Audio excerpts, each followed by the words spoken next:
Kaisar Pedang Lin Bai. Bab 5816 Kemampuan Akting yang Buruk. Di Istana Sekte Tianshui. Pan Qing dan tetua kedua sedang bermain catur di halaman depan ketika tiba-tiba mereka melihat Qiao Mo, matanya merah, membawa Lin Bai yang terluka parah ke dalam. Keduanya terkejut. Pan Qing bergegas ke sisi Qiao Mo dan dengan cemas bertanya, apa yang terjadi pada Lin Bai? Tetua kedua juga buru-buru bertanya, siapa yang melukai Lin Bai? Bagaimana dia bisa terluka separah itu? Qin Yao dengan cepat berkata, leluhur Pan Qing, tetua kedua, jangan khawatir. Ini hanya sandiwara yang dimainkan oleh putra suci Lin Bai dan beberapa putra suci lainnya, termasuk Chen Yule. Lin Bai sebenarnya tidak terluka. Saat itu, Lin Bai perlahan membuka matanya, melompat dari pelukan Qiao Mo, wajah pucatnya perlahan kembali normal, dan napasnya yang lemah perlahan menjadi lebih kuat. Patriark Pan Qing dan tetua kedua menghela napas lega melihat ini, lalu mendesak untuk mengetahui detailnya, bertanya, apa sebenarnya yang terjadi? Lin Bai tersenyum kecut, saudara Meng telah merancang cara agar aku terhindar dari perburuan kerajaan. Kemudian ia menceritakan seluruh kisah itu kepada Patriark Pan Qing dan tetua kedua. Patriark Pan Qing dan tetua kedua segera mengerti, saling bertukar pandangan dengan senyum kecut. Lin Bai benar-benar telah berusaha keras untuk menghindari perburuan musim gugur kerajaan. Patriark Pan Qing mengangkat alisnya dan berkata, karena itu, kita harus melakukan segala cara. Aku akan segera pergi ke istana untuk menemui Kaisar Chu dan meminta beliau untuk menyelidiki secara menyeluruh sisa-sisa istana iblis 9 meter yang tersembunyi di dalam kota. Lin Bai sangat gembira dan berkata, jika Patriark Pan Qing bersedia pergi ke istana, maka masalah ini hampir pasti akan terselesaikan. Tetua kedua sedikit mengerutkan kening dan berkata, Patriark Pan Qing, jika Anda pergi ke istana sekarang, itu akan tampak terlalu disengaja, dan Kaisar Chu akan berpikir bahwa kita melakukan ini dengan sengaja. Patriark Pan Qing berkata, tetua kedua benar. Aku akan pergi ke istana untuk menemui Kaisar Chu setelah fajar besok. Setelah diskusi selesai, tetua kedua dan Patriark Pan Qing melanjutkan duduk dan bermain catur, sementara Lin Bai dan yang lainnya kembali ke halaman masing-masing. Di halaman Lin Bai, memandang wajah Qiao Mo yang cantik dan lembut, dengan dua jejak air mata merah menggantung di bawah matanya yang merah, yang membuat orang merasa iba. Lin Bai menangkupkan tangannya dan berkata, terima kasih, kakak senior Qiao Mo. Qiao Mo menundukkan kepalanya dengan malu-malu dan berkata, jika aku tidak meneteskan beberapa air mata, mereka mungkin tidak akan percaya bahwa kau terluka parah. Lin Bai tersenyum dan mengangguk, menatap Qiao Mo dalam-dalam, merasa sangat terharu. Membalas kebaikan seorang wanita cantik memang sulit. Tidak lama kemudian, Meng Qinxian, Nisang, Chen Yule, Yi Heze, dan Lu Qingjun tiba di istana Sekte Tianshui. Yi Heze melirik luka di bahu Lin Bai dan bertanya, saudara Lin, apakah serangan pedangku tadi melukaimu? Lin Bai tersenyum dan berkata, hanya luka dangkal, tidak serius. Orang yang menusuk Lin Bai dari belakang adalah Yi Heze. Serangan pedang itu memang cepat, tetapi itu hanya karena Lin Bai sengaja menahan diri, jika tidak, menangkis serangan itu akan relatif mudah. Meng Qinxian terkekeh dan berkata, pendahuluan sudah berakhir. Sekarang terserah mereka untuk mempercayainya. Lu Qingjun berkata, untuk berjaga-jaga, kakak Lin, sebaiknya kau tidak keluar sebelum perburuan musim gugur keluarga kerajaan, agar orang luar tidak mengira kau sedang memulihkan diri. Lin Bai mengangguk setuju. Berita bahwa Lin Bai telah disergap dan terluka parah oleh sisa-sisa istana iblis 9 meter di ibu kota dengan cepat menyebar ke seluruh ibu kota. Menjelang subuh keesokan harinya, masalah itu diketahui oleh semua orang di ibu kota. Kota Kekaisaran, ibu kota. Di aula emas yang kosong dan sunyi, Zumo berdiri dengan hormat di bawah, kepala tertunduk, wajahnya muram. Zumo berkata, gang tempat Tuan Serigala diserang tidak jauh dari paviliun abadi, dan ada banyak seniman bela diri di sana. Seseorang menggunakan alat perekam untuk merekam semua yang terjadi. Kaisar Chu menatap manik seukuran telapak tangan di hadapannya. Saat energi spiritual mengalir ke dalamnya, semburan cahaya muncul dari dalam, memperlihatkan sebuah gambar. Gambar itu tak lain adalah Lin Bai yang diserang di gang. Kau Lin Bai. Siapa kau? Kau tak perlu tahu namaku. Saat kita sampai di alam bawah, Raja Neraka akan memberitahumu. Kau hanya perlu ingat, menentang istana iblis 9 alam bawahku berarti mati. Bunuh dia. Petik 2. Tatapan Kaisar Chu tertuju pada setiap gerakan di gambar itu, dengan saksama mengamati 5 pendekar bela diri yang mengelilingi Lin Bai.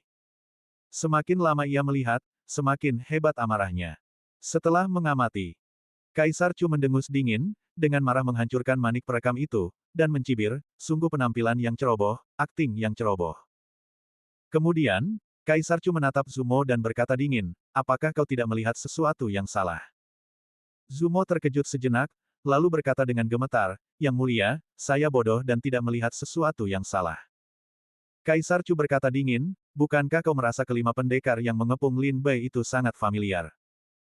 Zumo kembali terkejut, lalu tertawa kering, mereka menggunakan kegelapan sebagai tabir, mengenakan pakaian dan jubah hitam, dan menyembunyikan aura mereka. Aku belum menyelidiki asal-usul mereka. Alis Kaisar Chu terangkat marah, dan dia berkata, tidak perlu menyelidiki, aku akan memberitahumu siapa kelima orang ini.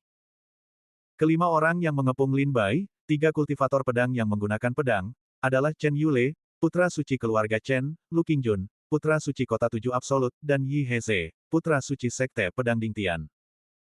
Sosok kekar itu adalah Meng Qinxian, putra suci sekte Fantian, dan sosok yang menggunakan teknik telapak tangan adalah Nisang, putra suci sekte Baitian. Mendengar ini, Zumo terkejut. Bukankah kelima orang ini adalah saudara angkat Lin Bai? Mengapa mereka tiba-tiba menyerang Lin Bai? Zumo berseru kaget, Yang Mulia, ini. Mata Kaisar Chu berkedut, dan dia berkata dingin, Lin Bai benar-benar berusaha keras untuk menghindari partisipasi dalam perburuan musim gugur kerajaan.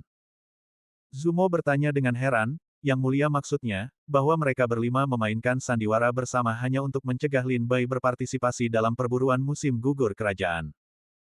Dia berpikir sejenak dan berkata, tapi aku memang melihat Tuan Serigala terbaring di pelukan Nona Qiaomo, dan dia terluka, hampir tidak bernapas, dan pucat. Penampilan terluka parah ini sepertinya bukan akting. Kaisar Chu berkata dingin, aku berani mengatakan bahwa dia pasti tidak terluka. Jika kau pergi ke istana Sekte Tianshui sekarang, kau bahkan mungkin melihat Lin Bai berlatih pedang dengan sangat giat. Zumo menghela napas pahit, Yang Mulia benar-benar bijaksana dan perkasa, melihat melalui rencana jahat Tuan Serigala dan putra-putra suci lainnya, Meng Qinxian, hanya dengan sekali lihat. Aku bodoh, tanpa bimbingan Yang Mulia, aku mungkin tidak akan pernah melihatnya sepanjang hidupku. Kaisar Chu memandang Zumo dengan aneh dan tertawa, Zumo, apakah kau benar-benar tidak melihatnya? Atau kau melihatnya, tetapi hanya tidak ingin mengatakannya? Zumo gemetar mendengar ini dan buru-buru berkata, situasinya mendesak, dan aku benar-benar tidak melihatnya. Saat itu, Kasim Gui muncul di aula emas dan membungkuk, berkata, Yang Mulia, Pan Qing, Patriark Sekte Tianshui, menyerbu istana. Kaisar Chu mengangkat alisnya dan mencibir, jika kau akan berpura-pura, kau harus melakukannya sampai tuntas. Pan Qing datang untuk meminta saya menyelidiki secara menyeluruh sisa-sisa istana iblis 9 neter dan membalas dendam Lin Bai. Zumo, kau boleh pergi sekarang. Zumo mengangguk dan pergi. Setelah meninggalkan aula emas dan kota kekaisaran, senyum aneh dan tanpa kata muncul di bibirnya. Bab 5817 Pan Qing, berhentilah berpura-pura. Di dalam aula emas, Kaisar Chu duduk dengan anggun di singgasana naganya, cahaya ilahinya yang selalu menyala menerangi singgasana kekaisaran. Pan Qing, setelah menerima panggilan, melangkah masuk ke aula emas. Kaisar Chu, yang duduk di singgasana, mengawasinya dengan senyum dingin. Saat Pan Qing masuk, sekilas pandang ke atas menangkap senyum dingin Kaisar, dan dia terkejut sesaat. Tampaknya Kaisar Chu telah mengetahui tujuannya sejak awal. Salam, Kaisar Chu. Pan Qing membungkuk hormat, memanggil. Kaisar Chu dengan tenang berkata, Pan Qing, kudengar Lin Bai disergap oleh sisa-sisa istana iblis 9 neter dan sudah terluka parah dan tidak sadarkan diri ketika dia dikirim kembali ke istana Sekte Tianshui. Mendengar itu, wajah Pan Qing menunjukkan kemarahan yang meluap, Yang Mulia, putra suci Sekte Tianshui saya, Lin Bai, bekerja untuk keluarga kerajaan, itulah sebabnya dia memprovokasi sisa-sisa istana iblis 9 neter. Saya memohon kepada Yang Mulia untuk menyelidiki secara menyeluruh sisa-sisa istana iblis 9 neter di dalam kota dan memberikan keadilan kepada Lin Bai. Dia melanjutkan, istana iblis 9 neter begitu sombong dan lancang, berani melukai orang-orang di ibu kota. Ini hanyalah penghinaan terhadap otoritas kekaisaran, penghinaan terhadap keluarga kerajaan, dan penghinaan terhadap Kaisar Chu. Saya mendesak Kaisar Chu untuk menyelidiki secara menyeluruh. Jika Kaisar Chu tidak menyelidiki secara menyeluruh, maka saya akan melakukannya sendiri. Wajah Pan Qing penuh amarah, kata-katanya tajam, menunjukkan keinginan kejam untuk menguliti sisa-sisa istana iblis 9 neter hidup-hidup. Kaisar Chu terkekeh, baiklah, Pan Qing, berhentilah berpura-pura. Mata Pan Qing sedikit melirik ke sana kemari saat dia bertanya, saya tidak mengerti apa yang Mulia maksudkan dengan ini. Kaisar Chu menyipitkan matanya dan berkata dingin, Lin Bai tidak ingin berpartisipasi dalam perburuan musim gugur kerajaan, jadi dia sengaja mengatur agar Chen Yule dan Meng Qinxian menampilkan pertunjukan yang bagus. Apakah kau pikir aku tidak bisa melihat tipu dayanya? Pan Qing ketakutan, tetapi dia dengan keras membantah, berkata, tidak, sama sekali tidak. Lin Bai terluka oleh sisa-sisa istana iblis 9 meter. Saya mohon Yang Mulia untuk menegakkan keadilan bagi Lin Bai. Kaisar Chu tampak agak tak berdaya dan menghela napas dalam-dalam sambil duduk di singgasana naganya. Setiap tahun selama perburuan musim gugur kerajaan, yang paling antusias adalah keluarga menengah dan kecil di dalam dan di luar ibu kota, yang ingin menjilat keluarga kerajaan dan naik pangkat. Hanya sekte-sekte teratas seperti 5 keluarga dan 7 sekte Chu yang takut memiliki hubungan sekecil apapun dengan keluarga kerajaan dan menjaga jarak dari perburuan musim gugur kerajaan. Ini adalah praktik yang biasa, tetapi sekarang, dengan Kaisar Chu yang akan turun tahta dan kedua pangeran terlibat dalam perebutan tahta yang sengit, 5 keluarga dan 7 sekte Chu tidak berani mengirimkan seniman bela diri untuk berpartisipasi. Kaisar Chu, duduk di singgasana naganya, menghela napas lemah dan berkata, baiklah, saya akan meminta divisi Zhaoxing untuk menyelidiki masalah ini. Anda boleh pergi sekarang. Pan Qing mengangguk setuju, lalu menambahkan, Yang Mulia, luka putra suci Lin Bai parah, saya khawatir dia tidak akan dapat berpartisipasi dalam perburuan musim gugur kerajaan 2 bulan lagi. Kilatan tajam tiba-tiba muncul di mata Kaisar Chu di bawah alisnya yang seperti pedang, dan senyum mengejek teruk di bibirnya, apakah Lin Bai dapat berpartisipasi dalam perburuan musim gugur kerajaan bergantung pada seberapa baik lukanya pulih dalam 2 bulan. Jika dia pulih sepenuhnya, maka dia akan berpartisipasi, jika tidak, lupakan saja. Mendengar ini, Pan Qing tersenyum, terima kasih, Yang Mulia. Kalau begitu, saya akan pamit. Pan Qing berbalik dan berjalan keluar dari aula emas, merasa puas. Di aula emas yang kosong, hanya Kaisar Chu yang tersisa, duduk sendirian di bawah pancaran cahaya ilahi. Kaisar Chu terkekeh, Pan Qing masih Pan Qing yang sama dari 10.000 tahun yang lalu. Dia sepertinya tidak pernah menyembunyikan dirinya. Dia berhenti sejenak, lalu menambahkan, lihat betapa bahagianya dia setelah mendapatkan apa yang diinginkannya. Dari kegelapan, sebuah suara muram terdengar, merupakan langkah bijak baginya untuk tidak menyetujui permintaanmu untuk bergabung dengan keluarga kerajaan 10.000 tahun yang lalu. Jika dia bergabung dengan keluarga kerajaan, dia pasti tidak akan hidup selama itu. Gambar. Kaisar Chu mengangguk dan tersenyum, berkata, iya, kepribadiannya tidak cocok untuk menghadapi kompleksitas dinasti. Tiba-tiba, Kaisar Chu mengubah topik pembicaraan, bertanya, Anda berencana untuk menguji Lin Bai selama perburuan musim gugur kerajaan, tetapi sekarang Lin Bai berusaha keras untuk menghindari partisipasi. Apa yang akan Anda lakukan? Orang dalam kegelapan menjawab, pengujian telah dimulai, dan sejauh ini, saya cukup puas. Kaisar Chu mengerutkan kening dan bertanya, apa maksudmu? Orang dalam kegelapan berkata, penolakannya untuk berpartisipasi dalam perburuan musim gugur kerajaan adalah langkah yang bijaksana. Pangeran Chen tidak memiliki putri atau wanita bangsawan yang dikenalnya di bawah komandonya, satu-satunya yang dikenalnya adalah putri ke-19 Cusi dan wanita bangsawan Leping, tetapi keduanya jelas tidak akan berpartisipasi dalam perburuan musim gugur kerajaan.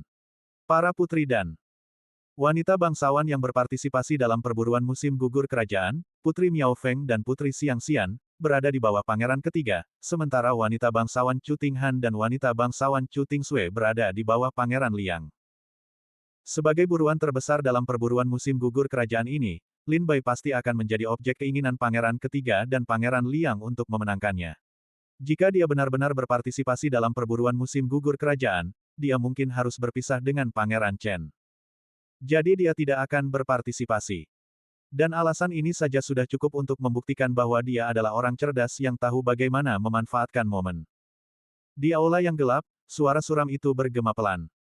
Kaisar Chu mengerutkan kening dan berkata, tetapi jika dia tidak berpartisipasi dalam perburuan musim gugur kerajaan, Anda tidak akan pernah bisa menguji kekuatan sebenarnya. Orang di kegelapan itu berkata, itu masalah Anda. Anda perlu menemukan cara untuk membuatnya berpartisipasi dalam perburuan musim gugur kerajaan. Mata Kaisar Chu melebar karena terkejut, saya. Ini tentang memilih menantu untuk Anda. Mengapa saya harus melakukan semua pekerjaan? Orang di kegelapan itu berkata, meskipun Anda memilih menantu untuk saya, dia adalah menantu saya, dan juga menantu kerajaan Chu. Kaisar Chu menggelengkan kepalanya dan menghela napas pahit, sepertinya aku harus mencari cara sendiri. Aku perlu menemukan cara agar dia ikut serta dalam perburuan musim gugur kerajaan. Dia terdiam sejenak, lalu berkata, aku sudah menyerahkan kasus kediaman Pangeran Hong kepada Pangeran Chen untuk diselidiki. Besok pagi di istana, Pangeran Chen akan menyerahkan bukti baru yang membuktikan bahwa kediaman Pangeran Hong dan Nona Chen Xian tidak terlibat dalam masalah ini.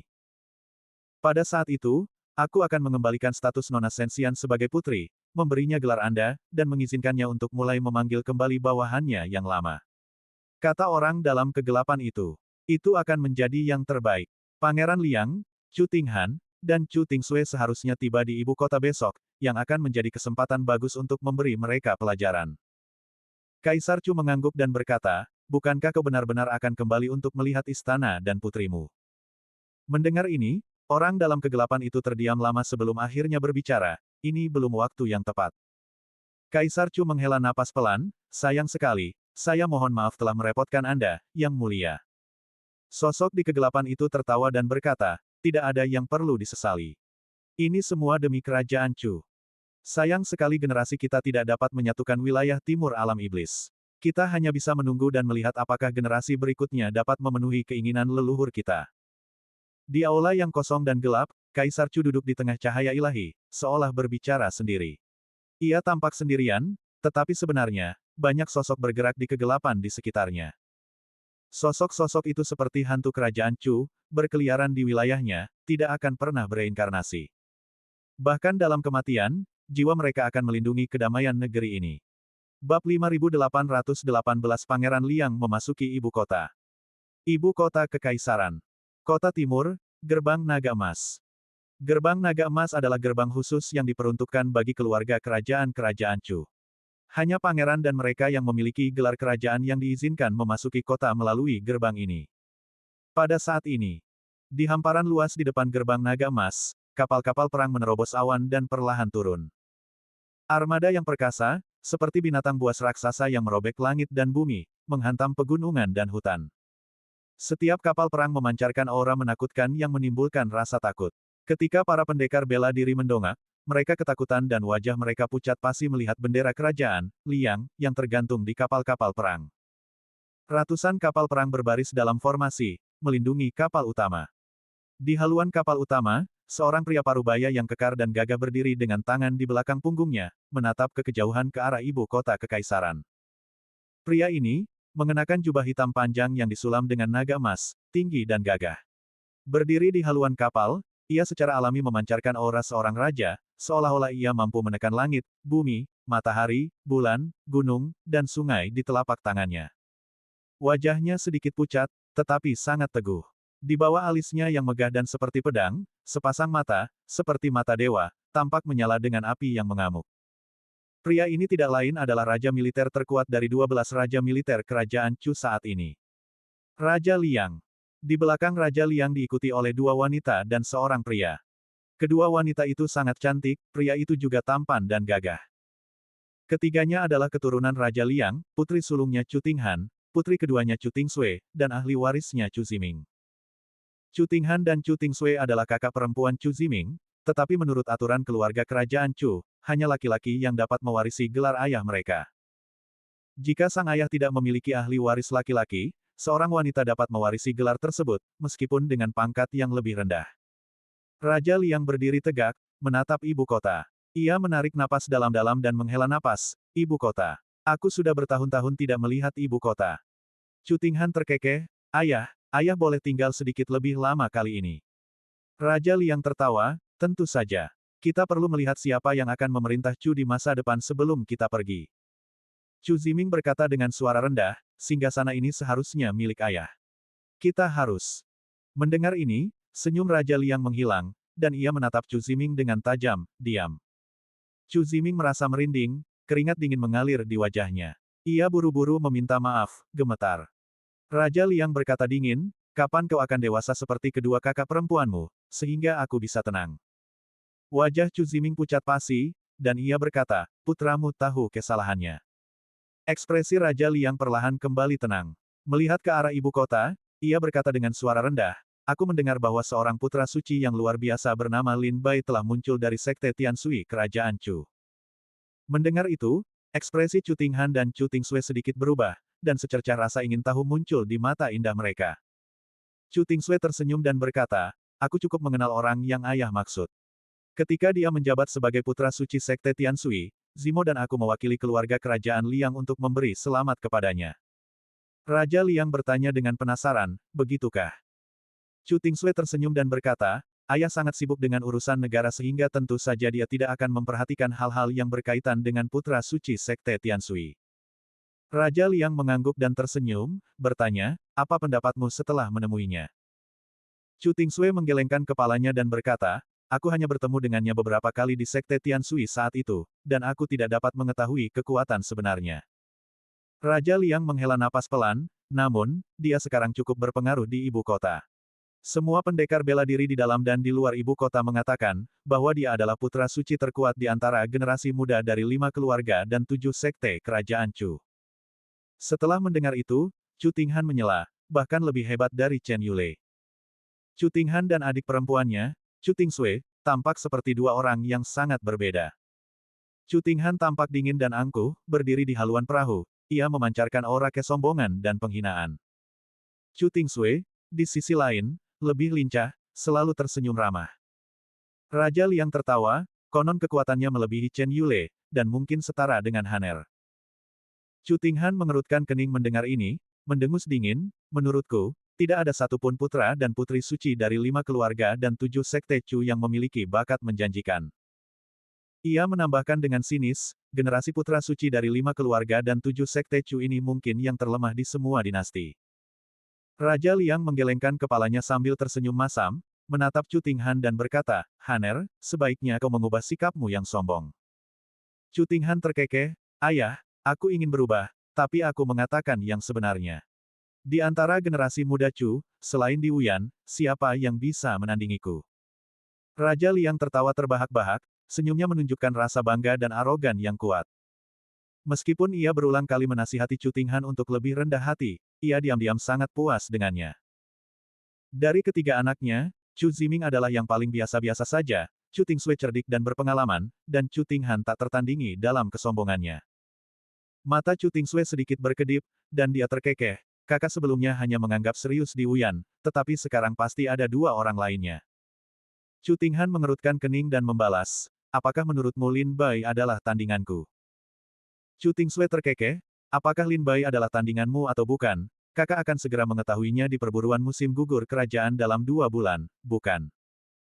Dia berhenti sejenak, lalu berkata, aku menasihati kakak untuk tidak terlalu meremehkan Lin Bai, mungkin kekuatannya jauh melebihi imajinasimu.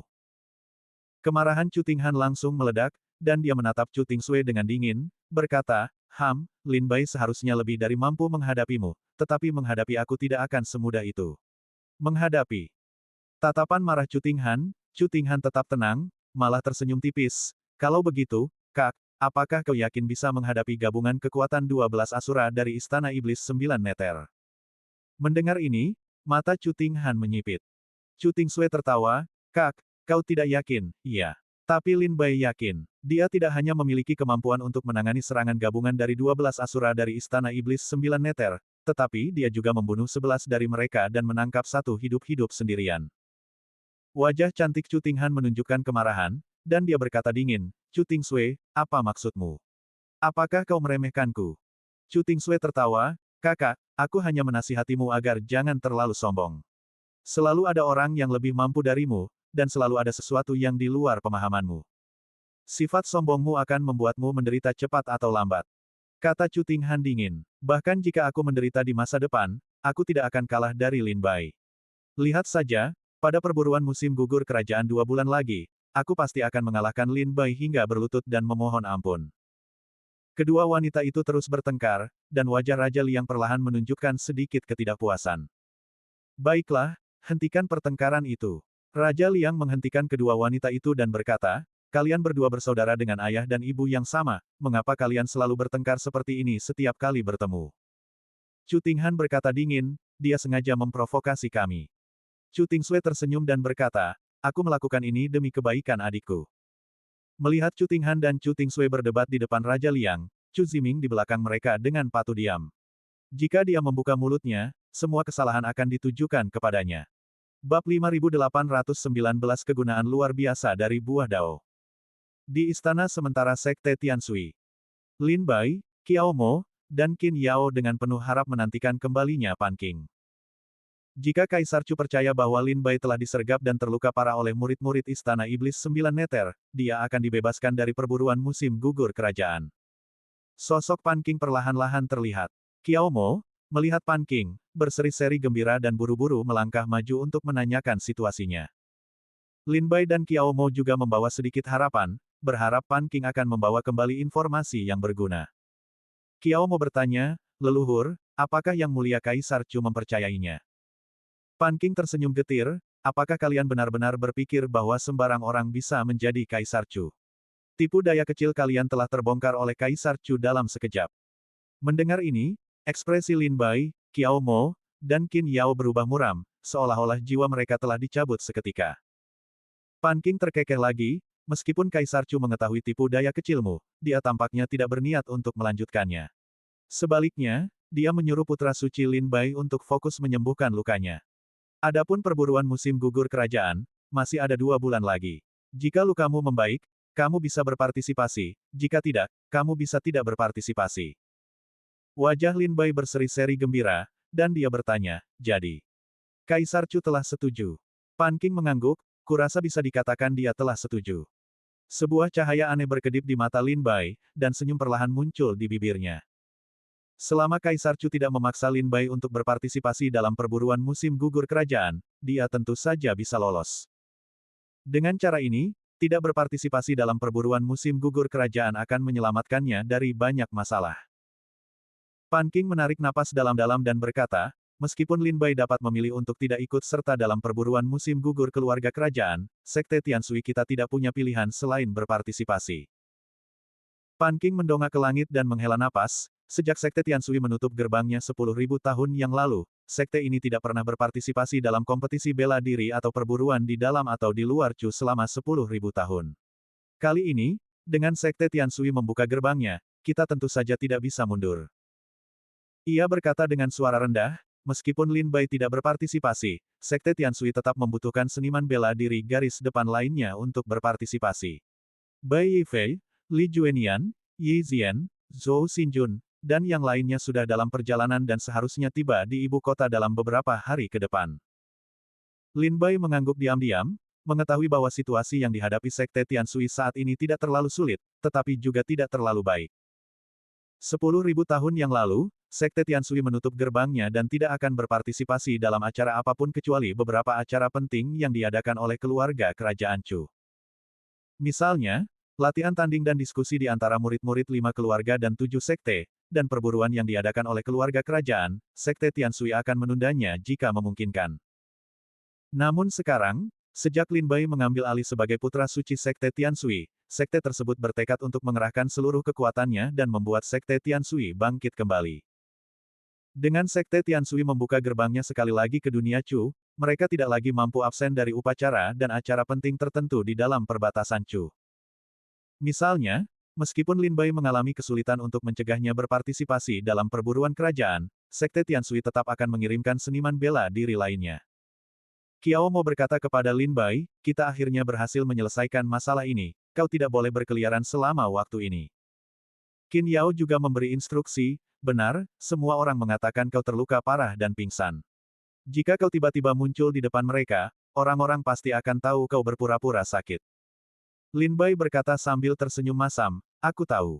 Sebelum perburuan musim gugur kerajaan dimulai, aku akan tetap patuh di istana dan tidak akan berkeliaran." Lin Bai menghela napas pelan dan menggelengkan kepalanya berulang kali.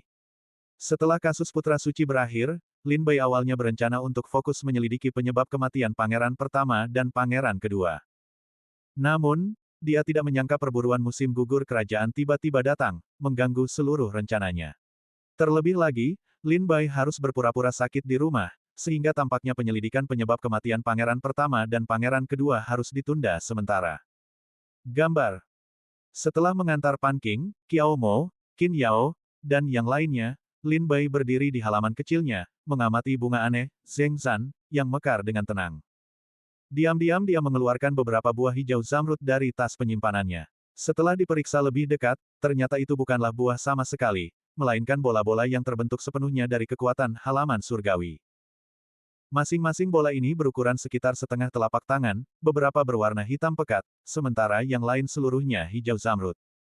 Buah-buahan itu bervariasi bentuk dan ukurannya. Ini adalah buah dao. Lin Bai telah memperoleh 11 buah dao dengan membunuh 11 dari 12 asura di distrik Aki.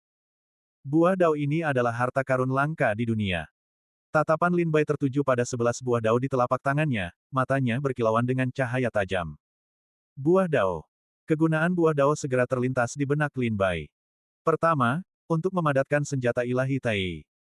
Di alam iblis dan alam roh, penyempurnaan senjata ilahi hingga tingkat tertinggi senjata ilahi dao sudah merupakan batasnya. Untuk lebih meningkatkan kekuatan senjata, senjata tersebut harus dipelihara dengan esensi buah dao, sehingga perlahan-lahan dapat berkembang menjadi senjata ilahi Tai. Agar senjata ilahi dao mencapai tingkat Tai, dibutuhkan setidaknya puluhan ribu tahun pemeliharaan oleh seorang seniman bela diri tingkat buah dao Tai. Dengan kata lain, seorang seniman bela diri tingkat buah dao Tai hanya dapat memelihara satu senjata ilahi Tai paling banyak seumur hidupnya. Banyak seniman bela diri tingkat buah dao Tai bahkan mungkin tidak dapat memelihara satu senjata ilahi Tai pun sepanjang hidup mereka. Seringkali, mereka hanya memiliki kesempatan untuk memelihara senjata ilahi Tai setelah menembus ke tingkat buah dao Luo Agung. Ini adalah metode pertama untuk memelihara senjata ilahi Tai, menempatkan senjata di dalam dantian seseorang dan membiarkan buah dao perlahan-lahan memeliharanya. Ada juga metode kedua, langsung mengekstrak buah dao Tai dari seniman bela diri lain, secara paksa mengekstrak esensinya, dan menggunakannya untuk memelihara senjata tersebut. Namun, metode ini sangat sulit. Pertama, para praktisi bela diri di alam buah dao Tai adalah pilar dari keluarga dan sekte masing-masing. Membunuh satu saja akan menimbulkan permusuhan dengan keluarga dan sekte, yang menyebabkan pengejaran tanpa henti. Kedua, praktisi bela diri alam buah dao Tai sangat sulit untuk dibunuh. Masing-masing memiliki harta penyelamat hidup. Serangan gegabah akan membuat marah sekte dan keluarga mereka jika terbunuh, dan bahkan jika tidak, akan meninggalkan mereka dengan dendam yang mendalam. Kebencian seorang praktisi bela diri alam buah dao Tai bukanlah lelucon. Oleh karena itu, memburu praktisi bela diri alam buah dao Tai untuk mengekstrak esensi buah dao mereka untuk memelihara senjata ilahi terlalu berbahaya, dan banyak praktisi bela diri tidak mau melakukannya. Ketiga, mengekstrak esensi buah dao Tai orang lain secara paksa sangat mengurangi kekuatannya. Sederhananya, dibutuhkan ekstraksi sejumlah besar esensi buah dao agar senjata ilahi dao dapat menembus ke tingkat senjata ilahi Tai. Selain memelihara senjata ilahi, buah dao Tai memiliki kegunaan lain, seperti alkimia dan pembuatan harta karun. Asal Tai adalah harta karun luar biasa dari langit dan bumi, dan beberapa ahli susunan bahkan menggunakan buah dao Tai sebagai sumber kekuatan untuk susunan mereka. Buah dao memiliki banyak kegunaan, tetapi Lin Bai hanya bisa memikirkan dua untuk saat ini. Pertama, dia bisa mengekstrak kekuatan asal Tai untuk menyehatkan pedang iblis. Lagi pula, pedang iblis saat ini hanya berada di tingkat senjata ilahi dao kelas atas, jika bisa mencapai tingkat senjata ilahi Tai, itu akan sangat meningkatkan kekuatan Lin Bai. Kedua, dia bisa langsung menggunakan buah dao penelan langit untuk menyerap buah dao ini, sehingga menembus tingkat kultivasinya. Bab 5820 Kekuatan Asal Tai. Sejak Lin Bai mengetahui bahwa klan pemakan langit membutuhkan sejumlah besar giok abadi untuk menembus alam kultivasi mereka, dia telah memeras otaknya untuk mencari solusi lain. Giok abadi adalah sumber daya kultivasi yang sangat langka, baik di alam iblis maupun alam roh. Eksploitasi berlebihan alam iblis dan alam roh oleh para pendahulu mereka telah menghabiskan sumber dayanya, hanya menyisakan beberapa tambang giok abadi, yang dikendalikan dengan ketat oleh kekuatan-kekuatan teratas dari kedua alam tersebut. Memperoleh giok abadi dari kekuatan-kekuatan teratas ini hampir mustahil. Ambil contoh Lin Bai. Jika dia tidak setuju untuk membuat kesepakatan dengan Sekte Air Surgawi untuk membantu mereka bangkit kembali, sekte tersebut tidak akan bersedia menawarkan 500.000 giok abadi untuk membantunya menembus alam kultivasi. Hadiah 100.000 giok abadi yang dia terima dari Kaisar Chu di ibu kota hanya diperoleh setelah beberapa kali nyaris mati, menangkap iblis pengamat bulan untuk keluarga kerajaan. Kelangkaan sumber daya giok abadi membuatnya sangat berharga bagi semua sekte dan keluarga di alam iblis. Lin Bai, anggota klan pemakan langit, membutuhkan puluhan kali lebih banyak giok abadi daripada seniman bela diri lainnya untuk menembus ranah kultivasinya. Jika ia hanya mengandalkan giok abadi, akan membutuhkan waktu yang sangat lama untuk mencapai ranah buah Dao Luo Agung. Oleh karena itu, Lin Bai telah mencari sesuatu yang lain untuk menggantikan giok abadi untuk terobosannya. Setelah banyak berpikir, ia akhirnya menemukan pengganti yang sempurna. Buah Dao. Lin Bai sebelumnya telah mempelajari giok abadi dan menemukan bahwa ia memiliki aura roh abadi murni. Memurnikan giok abadi dapat membantu menghasilkan kekuatan primal di dalam buah Dao. Mengkultivasi buah Dao pada dasarnya adalah mengkultivasi kekuatan primal. Karena memurnikan giok abadi juga merupakan mengkultivasi kekuatan primal, bukankah akan lebih sederhana dan langsung? Untuk langsung memurnikan buah Dao orang lain untuk terobosan. Aku belum pernah memurnikan buah Dao sebelumnya, dan aku tidak tahu seberapa efektifnya memurnikan satu menggunakan kekuatan pemakan. Lin Bai merenung, sambil melihat 11 buah Dao di telapak tangannya. Meskipun ia memiliki 11 buah Dao, Lin Bai belum pernah memurnikannya untuk kultivasi dan tidak yakin akan efeknya. Jika aku mengekstrak kekuatan utama mereka untuk memelihara pedang iblis, aku ingin tahu apa efeknya. Lin Bai mengerutkan kening lagi. Dia ingin meningkatkan pedang iblis ke tingkat senjata ilahi Tai, tetapi dia tidak tahu apakah mengekstrak kekuatan utama dari buah Dao benar-benar akan mencapai itu. Kalau begitu aku harus mengujinya satu persatu. Lin Bai menarik napas dalam-dalam, berbalik, dan kembali ke kamarnya. Dia mengaktifkan susunan pelindung di sekitar halaman, menggantungkan token pengasingannya, dan duduk bersila di tempat tidur. Mari kita coba memurn. Ikan buah Dao dengan kekuatan melahap terlebih dahulu. Mata Lin Bai berbinar saat dia mengeluarkan buah Dao yang seluruhnya berwarna hijau zamrud dan masih berkilauan, memegangnya di telapak tangannya. 11 buah Dao ini diperoleh Lin Bai dari membunuh 12 asura. Karena belum lama digali, kekuatan utama di dalamnya belum banyak berkurang. Kekuatan utama buah Dao ini saat ini berada dalam kondisi terbaiknya. Lin Bai menatap buah Dao di tangannya, buah Dao penelan langit di dalam tubuhnya perlahan bersirkulasi, gumpalan kekuatan penelan berkumpul di telapak tangannya di sepanjang meridiannya. Merasakan kekuatan primordial di dalam buah Dao di telapak tangan Lin Bai jelas merasakan gelombang kegembiraan dan sukacita yang terpancar dari buah Dao penelan langit di dalam tubuhnya. Kekuatan penelan muncul dari telapak tangannya, dan lebih banyak sulur melilit buah Dao di tangannya. Merasakan kekuatan penelan yang mendekat, buah Dao hijau zamrud it. Tampak sangat ketakutan, seluruh buah bergetar dan berputar hebat. Tampaknya sangat takut pada kekuatan penelan. Ia ingin melarikan diri, tetapi kekuatan penelan telah mengikatnya, perlahan-lahan menghancurkan buah Dao tersebut. Cahaya menyilaukan pada buah Dao hijau zamrud itu perlahan meredup, dan akhirnya, kekuatan primordial di dalamnya diserap oleh kekuatan penelan Lin Bai. Seluruh buah Dao di telapak tangan Lin Bai menyerupai buah hangus, tanpa pancaran cahaya, kekuatan bawaannya benar-benar lenyap. Angin sepoi-sepoi bertiup, dan buah Dao di telapak tangan Lin Bai berubah menjadi abu, lenyap bersama angin. Setelah menyerap kekuatan bawaan buah Dao, kekuatan penyerap kembali ke tubuhnya. Lin Bai segera menutup matanya dan mulai memurnikan kekuatan bawaan ini. Saat buah Dao penyerap surga perlahan memurnikan kekuatan bawaannya, Lin Bai jelas merasakan kekuatan kultivasinya meningkat. Tapi, peningkatannya sangat minim.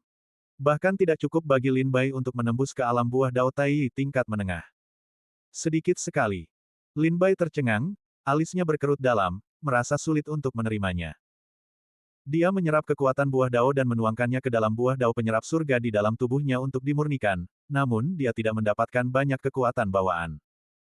Itu seperti menambahkan setetes air ke dalam ember, tampaknya permukaan air di dalam ember meningkat, tetapi kenyataannya, tidak meningkat banyak sama sekali. Wajah Lin Bai memerah saat ia bergumam, dengan kecepatan ini, aku membutuhkan setidaknya beberapa ratus buah Dao Tai tingkat rendah untuk menembus ke alam buah Dao Tai tingkat menengah. Kekuatan primordial dalam buah Dao Tai tingkat rendah terlalu sedikit. Lin Bai terkejut. Kekuatan primordial dari satu buah Dao Tai tingkat rendah begitu sedikit. Sebenarnya, ini cukup normal. Alam buah Dao Tai hanyalah titik di mana seorang seniman bela diri telah menyentuh puncak langit dan bumi, baru mulai memahami sedikit asal-usul langit dan bumi. Sederhananya, selama seseorang dapat mengolah sedikit kekuatan primordial, seseorang dapat berhasil menembus ke alam buah Dao Tai tingkat rendah. Seiring peningkatan kekuatan primordial, seseorang akan mencapai alam buah Dao Tai tingkat menengah, Tai tingkat tinggi, dan Daluo, dan seterusnya. Setelah menembus ke alam buah Dao Tai, fokus kultivasi menjadi kekuatan primordial. Lin Bai tersenyum kecut, Tidak heran seorang pendekar bela diri di alam buah Dao Tai membutuhkan puluhan ribu tahun untuk memelihara senjata ilahi Tai. Ternyata seorang pendekar bela diri tingkat rendah di alam buah Dao Tai memiliki kekuatan sumber yang sangat sedikit. Tentu saja dibutuhkan 10.000 tahun untuk memeliharanya. Dia melihat 10 buah Dao lainnya di tangannya dan berkata pelan, aku membayangkan menggunakan buah Dao ini untuk memelihara pedang iblis akan memiliki efek yang hampir sama. 1 atau 2 buah Dao tidak cukup untuk membawa pedang iblis ke tingkat senjata ilahi Tai. Meskipun Lin Bai sudah menduga bahwa 1 atau 2 buah Dao tidak akan cukup untuk membawa pedang iblis ke tingkat senjata ilahi Tai, dia tetap mencoba. Dia mengeluarkan sebuah buah Dao, mengekstrak kekuatan sumbernya, dan menggunakannya untuk memelihara pedang iblis. Ketika Lin Bai mengekstrak kekuatan sumber, dia tersenyum pahit. Buah Dao ini hanya mengandung 9 untaian kekuatan sumber.